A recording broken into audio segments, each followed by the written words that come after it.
दोस्तों, आज के समय में आपने बहुत से ऑटोमेटिक कार के बारे में सुना होगा जिसमें ड्राइवर की भी जरूरत नहीं पड़ती। लेकिन शायद ही आपने कभी ये सुना हो कि कोई शिप जो समुद्र के अंदर गया है उसमें कोई ड्राइवर यानी शिप को चलाने वाला इंसान नहीं है और वो बिना किसी इंसानी मदद के चल रहा है। चिंता मत कीजिए, ये कोई नई टेक्नोलॉजी नहीं है, बल्कि ये वो शिप है जो पानी में गए तो थे अपने चालक के साथ, लेकिन इनके साथ कुछ ऐसा बुरा हुआ जिस कारण ये आज भी समुद्र में चलते हुए दिख जाते हैं। लेकिन उस शिप पर किसी भी इंसान के होने की संभावना तक नहीं की जा सकती है। आज के इस वीडियो में हम आपको कुछ ऐसी शिप्स के बारे में बताने वाले हैं जो अपने आप चल रहे हैं, जिसके पीछे क्या कारण है ये भी हम जानेंगे। कैरोल ए टीयरिंग। जनवरी 1919 में इस जहाज को समुद्र में उतारा गया था, लेकिन ऐसा क्या हुआ कि यह जहाज आज भूतिया जहाजों की लिस्ट में शामिल हो गया। दरअसल इस जहाज को जैसे ही समुद्र में उतारा गया उसके कुछ वक्त बाद ही इस शिप से सारे संपर्क टूट गए और कोई कांटेक्ट नहीं हो पाया, और समुद्र में उतरने के बाद साल भर तक इस जहाज को देखा ही नहीं गया। लेकिन लगभग 2 साल बाद नॉर्थ कैरोलिना के तट पर इस जहाज को देखा गया। उस दिन मौसम बहुत खराब था और तेज आंधियां चल रही थी, जिस वजह से तत्काल ही इस जहाज पर कोई मदद नहीं पहुंच सकी। लेकिन कुछ दिन बाद जब मौसम शांत हुआ उसके बाद ही रेस्क्यू टीम ने इस जहाज को किनारे लगाया और जांच शुरू की, जिसमें पाया गया कि शिप में मौजूद डायरेक्शन बताने वाले कंपास बिल्कुल भी काम नहीं कर रहे थे। साथ ही जब रेस्क्यू टीम इस जहाज पर चढ़ी तो उन्हें पूरी उम्मीद थी कि जहाज में मौजूद कोई लाश या कोई जिंदा इंसान तो उन्हें जरूर मिलेगा। लेकिन सबसे ज्यादा चौंकाने वाली बात तो ये थी कि इस जहाज में ना तो कोई इंसान था और ना ही कोई लाश। बिल्कुल साफ सुथरा ये जहाज मानो किसी ऑटोमेटिक मशीन की तरह अपने आप चल रहा था, मानो इसमें कभी कोई इंसान रहा ही ना हो। कुछ लोगों का ये भी मानना है कि बरमूडा ट्रायंगल का काम है, लेकिन कई लोग कहते हैं कि ये काम समुद्री लुटेरों का है, जिन्होंने बहुत ही सफाई के साथ इस जहाज में मौजूद सारे क्रू मेंबर्स और कैप्टन तक की जान लेकर काफी सफाई के साथ उनकी लाशों को ठिकाने लगा दिया।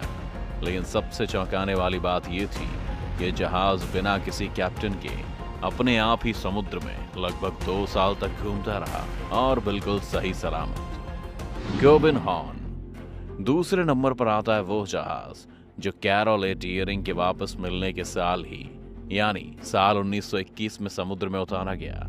ये शाही जहाज दुनिया के सबसे बेहतरीन जहाजों में से एक था। इस जहाज को शुरुआत में तो डेनिश नेवी की ट्रेनिंग के लिए लगभग 7 सालों तक इस्तेमाल किया गया, और इन 7 सालों में यह जहाज अपनी पूरी क्षमता और खूबसूरती से ट्रेनिंग का हिस्सा बना रहा। लेकिन दिसंबर 1928 में जब इस जहाज को अर्जेंटीना से ऑस्ट्रेलिया के सफर के लिए निकाला गया, तब अर्जेंटीना से तो ये जहाज काफी सही सलामत निकला, लेकिन ये कभी ऑस्ट्रेलिया तक पहुंचा ही नहीं। इस जहाज को खोजने की भी काफी कोशिश की गई, लेकिन ये शिप मिली नहीं। 430 फीट लंबे और 20 मंजिला ऊंचाई के जहाज का ऐसे खो जाना आम बात नहीं लगती। सबसे हैरान कर देने वाली बात यह थी कि जिस दौरान ये जहाज गायब हुआ उस दौरान मौसम बिल्कुल साफ था और साथ ही समुद्र भी शांत था। इसीलिए इस जहाज के गुम होने में समुद्र को किसी भी तरह से ब्लेम नहीं किया जा सकता। साथ ही साथ इस जहाज में काफी शक्तिशाली इंजन लगे हुए थे, जिस वजह से इस जहाज का ऐसा खो जाना काफी हैरान कर देता है। इस जहाज को कई बार अलग अलग देशों के समुद्री सरहदों पर देखा गया है, लेकिन आज तक ये जहाज किसी को नहीं मिला। इस जहाज में मौजूद क्रू मेंबर और कैप्टन का क्या हुआ ये किसी को नहीं पता। एमवी अल्टा। एमवी अल्टा जितना शक्तिशाली नाम उतना शक्तिशाली और खूबसूरत ये जहाज 4 अक्टूबर साल 2014 को समुद्र में उतारा गया था। मोटी मोटी चेनों से बंधा हुआ ये जहाज समुद्र तट पर लगते ही समुद्र की लहरों से टकराकर अपने आप को चैन के बंधन से छुड़ाने लगा, मानो समुद्र की लहरों ने इसमें जान भर दी हो। जिसके बाद ये जहाज मोटी मोटी चेनों को लगभग तोड़ते हुए अपने आप अलास्का तट से लगभग 1500 मील दूर निकल गया, और इसके बाद इस जहाज का कोई पता नहीं चला। इस जहाज में ना तो कोई क्रू मेंबर था और ना ही कोई शिप कैप्टन। ये जहाज अपने आप ही समुद्र में चल रहा था। लेकिन तब आता है साल 2015, जब अप्रैल में जहाज अपने ही आप रशिया के समुद्री सरहद को पार कर जाता है। क्योंकि ये जहाज कनाडा से निकला हुआ था, तो जैसे ही कनाडा को ये पता चला कि उनका जहाज रशिया के समुद्री सरहद से जा लगा है, तो उन्होंने रशिया को तुरंत इन्फॉर्म किया कि उस जहाज में सल्फर और डीजल काफी ज्यादा क्वांटिटी में भरा हुआ है, और अगर ये सल्फर और डीजल कहीं भी लीक हो जाता तो बहुत बड़ी दुर्घटना हो सकती थी। इसके बाद रशिया ने तुरंत इस जहाज को पकड़ लिया और वापस उसे कैनेडियन कंपनी को सौंप दिया। सबसे हैरान कर देने वाली बात यह थी कि इस जहाज में भारी मात्रा में सल्फर और डीजल भरा हुआ था।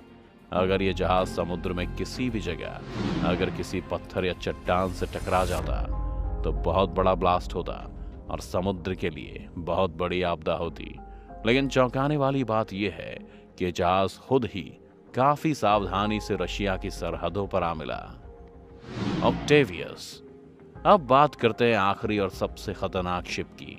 ऑक्टेवियस एक ट्रेडिंग जहाज था जो कि 1761 में चाइना से लंदन जाने के लिए निकला हुआ था, लेकिन ये अपना सफर कभी पूरा नहीं कर पाया और उसी दौरान समुद्र में गुम हो गया। जहाज से आखिरी बातचीत में यही पता लगा था कि ये जहाज मुसीबत में है, लेकिन इसके कैप्टन में काफी ज्यादा आत्मविश्वास था और उन्होंने कहा कि चाहे इस रास्ते पर मुसीबत मोल लेनी पड़े, लेकिन मैं किसी भी कीमत पर जहाज को बचा लूंगा। और उन्होंने नॉर्थ वेस्ट पैसेज का रास्ता चुना। लेकिन जितने भी समुद्री दुनिया के जानकार हैं उन्हें पता है कि इस रास्ते पर आज तक कोई जहाज अगर गया है तो वो कभी वापस नहीं आया। लेकिन इस शिप के कैप्टन को अपने आप पर और इस शिप पर पूरा भरोसा था कि वो इस जहाज को सही सलामत बचा लेंगे। और इसी के साथ घटी दुनिया की सबसे डरावनी घटना, क्योंकि इस रास्ते पर जाते ही वो जहाज हमेशा हमेशा के लिए गुम हो गया। लेकिन ये हादसा यहीं खत्म नहीं होता, बल्कि इस घटना के लगभग 14 साल बाद यानी सन 1775 में इस शिप को ग्रीनलैंड के तट पर देखा गया, जहां पहले से ही व्हेलिंग शिप के कर्मचारी मौजूद थे। उन्हें जैसे ही जहाज दिखा उन्होंने तय किया कि वो इस जहाज पर जाएंगे। लेकिन शायद ये उनकी जिंदगी का सबसे बुरा फैसला था, क्योंकि जैसे वो इस जहाज में गए उन्होंने देखा कि इस जहाज के अंदर हजारों की संख्या में कर्मचारियों की बॉडी बिल्कुल बर्फ में जमी हुई थी। वहां सब कुछ लगभग शानदार तरीके से जमा हुआ था, मानो कि किसी ने उन्हें प्रिजर्व करके रखा हो। साथ ही साथ कैप्टन की बॉडी एक टेबल पर मिली, जहां पर वो एक पेन को लिए टेबल पर बैठे बैठे चम गए थे। ये सब देखते ही उन कर्मचारियों को लगा कि जैसे वो किसी शापित जहाज पर आ गए, और उन्होंने उस टेबल से डायरी उठाई और वापस उस जहाज से भाग निकले। जिसके बाद वो जहाज वापस अपनी समुद्री सैर पर निकल गया और उस जहाज को आज तक वापस कभी नहीं देखा गया। ऐसे जमी हुई हजारों की तादाद में लाश देखना कितना डरावना रहा होगा, ये आप और हम सोच भी नहीं सकते। तो दोस्तों, ये थे वो 4 जहाज जो आज भी दुनिया के समुद्री सरहदों पर घूम रहे हैं, बिना किसी कैप्टन और क्रू मेंबर के, बिना किसी दूसरे समुद्री जहाज को और खुद को नुकसान पहुंचाए। क्या इसके पीछे का राज आज तक पता नहीं चला और ना इन जहाजों को आज तक कोई पकड़ पाया। आपको कौन सा जहाज सबसे ज्यादा भूतिया लगा, आप हमें कमेंट करके जरूर बताएं। साथ ही साथ अगर आपको आज की हमारी वीडियो पसंद आई हो तो वीडियो को लाइक और शेयर जरूर करें। साथ ही हमारे चैनल को सब्सक्राइब जरूर कर लें।